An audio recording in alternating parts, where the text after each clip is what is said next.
everyone! Good evening, I'm back! This is Sam Brusas and welcome back to my YouTube channel.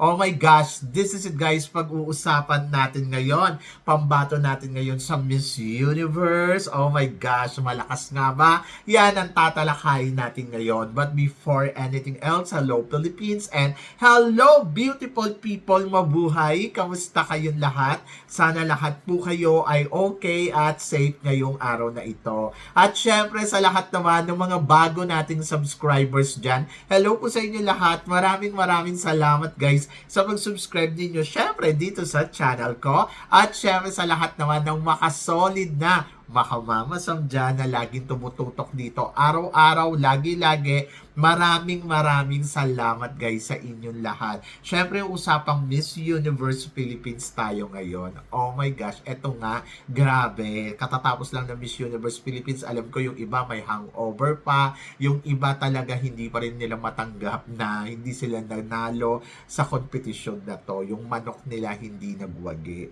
Marami nagsasabi na kesyo daw hindi naman daw deserve nung nanalo, tapos sabing ganun, madaya ang resulta ng Miss Universe, lahat na. Naiintindihan ko naman kasi syempre iba-iba naman talaga emosyon ng tao, lalo na kung diehard fans ka talaga, di ba? So, naiintindihan ko kung saan nanggagaling yung hugot ninyo dahil syempre ang paniniwala ninyo ay yung manok nyo ang nanalo. At ayun na, marami silang sinasabi na kesyo hype lang daw si Miss Universe Philippines natin dahil hindi naman daw ito mananalong Miss Universe. Kakaloka, no? So, sa ngayon, talagang yung iba masaya, yung iba bitter pa, pero nandoon ako sa pag-usapan natin, kamusta nga ba ang feedback para kay Miss Universe La Union? After niyang manalo ng Miss Universe Philippines. Obviously, masaya ang lahat, di ba? Para sa kanya. Lalo na sa mga nakakaintindi talaga pagdating sa beauty pageant, kung sino nga ba yung dapat ipadala, kung sino nga ba yung dapat ilaban. Lahat naman sila ay talagang masasabi ko na masaya sila sa pagkakapanalo ni Miss Universe Philippines. Na La Union. So, yon. So, ako naman, kung ako tatanungin ninyo, ayun din naman yung ine-expect kong reaction ng lahat. Kasi nga, ang ating pambato ay talaga namang masasabi ko, di kalidad. May quality siya. Kaya, ganun yung kusa na reaction ng lahat. Hindi lang sa Pilipinas, kahit dito sa Thailand, yung mga friends ko nga nag-message pa sa akin, na sabi nila, Mama Sam, congratulations. I think ang lakas daw ng laban natin sa Miss Universe. Baka daw ang next Miss Universe ay si Philippines. Ganon. Tapos syempre nababasa din natin sa feedback din ng mga taga-ibang bansa na vlogger at saka yung mga ibang commentator at saka kahit saan. Na talagang sinasabi nila na winner naman talaga ang Pilipinas dahil sa ang pambato nga natin ngayon ay malakas. Pero syempre ayoko ilagay yun sa utak ko na ay nako, panalo na tayo. Sa totoo lang, nakaka-overwhelm yung reaction nila bilang Pilipino. Na-overwhelm ako doon sa nararamdaman ko na parang sabi ko na sa inyo Kasi nga naman, talaga naman from the beginning pa lang, 'di ba? Nakitaan na natin talaga ng potential, nakitaan na natin na iba talaga ang galing talaga nila Union. Total package talaga siya. Tapos yung nalaman ko pa yung resulta ng mga sponsors na parang nakadagdag pa yun sa okay, so kaya naman pala. So kung iisipin mo talaga, ma-overwhelm ka doon sa feedback na maganda. Ma-overwhelm ka dahil yung alam mo na ang pambato mo ay may ilalaban, may ibubuga.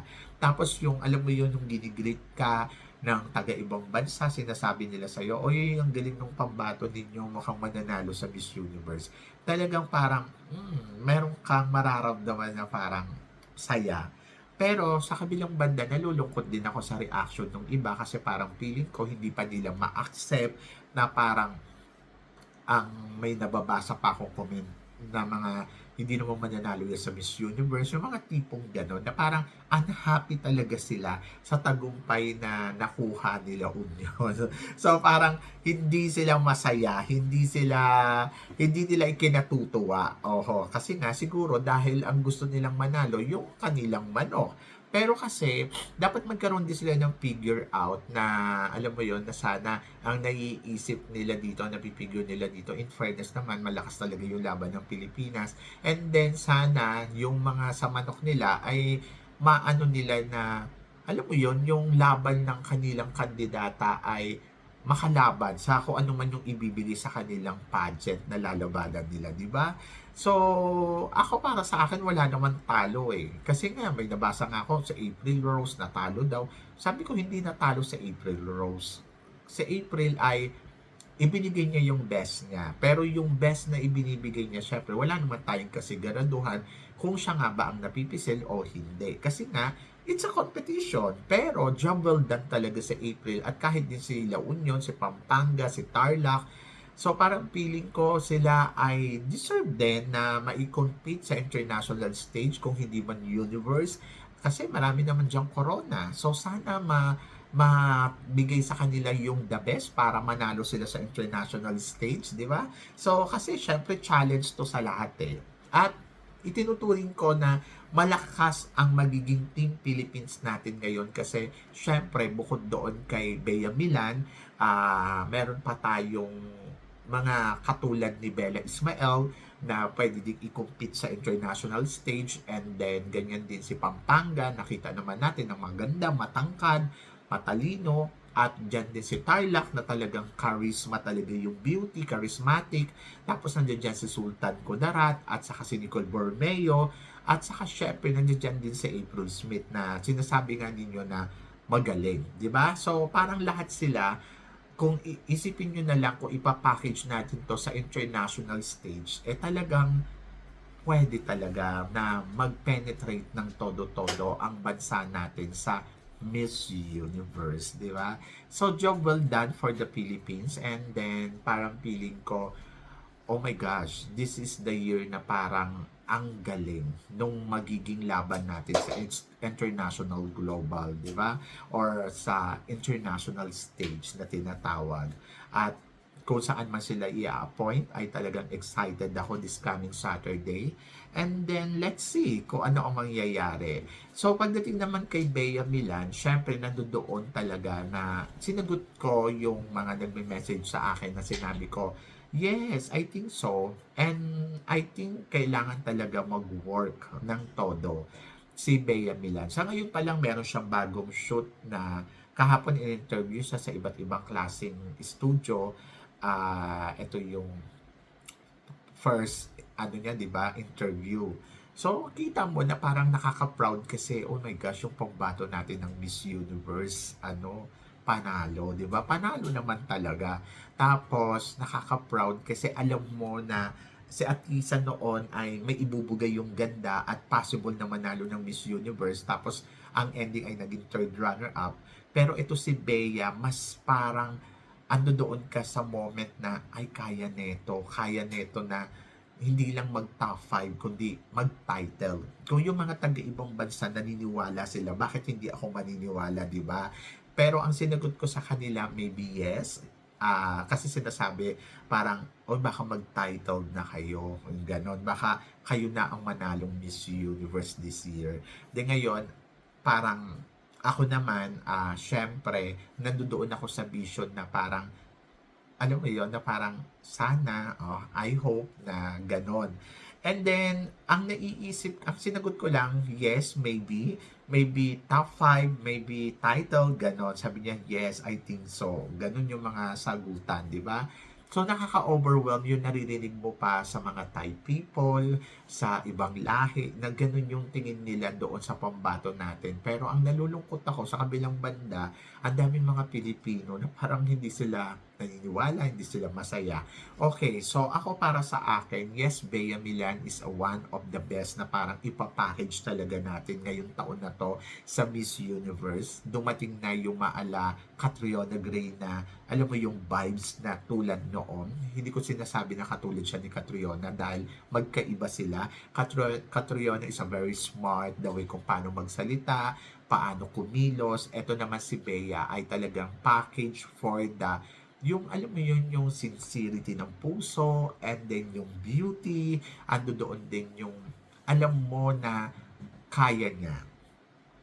Okay, so katulad din ng sinasabi ninyo, hindi naman siya perfect, hindi naman siya ganun kagaling rumampa, hindi naman siya kagaling ganun sumagot. Ayun yung mga ima-manage sa kanya or iti-train ng todo. Like example, communication skills. So, I think sa communication skills, ang kailangan kasing gawin ay maging direkta. Hindi kailangan na, alam mo yun, yung ang dami-dami mong sinasabi, kukwento mo yung istorya. Kasi mahilig si Bea sa ganong part na parang instead na sagutin niya na ng direct, alam ko si Bea kaya naman niyang sagutin yun ng direkta, pero kasi ayaw niya magpa-impress na dahil sa yung mga patty answer, ayaw niya siguro yon at hindi niya ina-apply yun sa sarili niya. Siguro, ang gagawin ni Bea dito, ang training na gagawin sa kanya, what is the answer you have to give the question and ending the, alam yun ni Bea, for sure. Kasi hindi naman bobo si Bea. At yung sinasabi nila na parang, ay, siguro nag-expect lang kayo na mga patty answers na katulad ng mga ibang candidates na kailangan panalo yung mga baksakan. Pero siguro yun yung kailangan niyang matutunan. Kasi I remember din naman Catriona Gray dati, yung nag-start siya sa Miss World. Ganun din, parang may pattern siya na, alam mo yung may sinasabi siya na isang ano lang, pero yun napunta siya sa Miss Universe. Kahit ka sa Miss Universe, ang haba pa din ng sagot niya hanggang ngayon hindi ko pa rin matandaan, di ba? So, kumpara kay Pia Wurtzbach na, alam mo yun, na parang talagang remember ng lahat. So, I think ayun yung kailangan baguhin kay Bea. Ititrain lang ng ganon kung paano direct to the point. But naniniwala kasi ako na si Bea ay marunong sumagot. At alam niya kung ano ang motibo, ano ang ilalaban niya dito.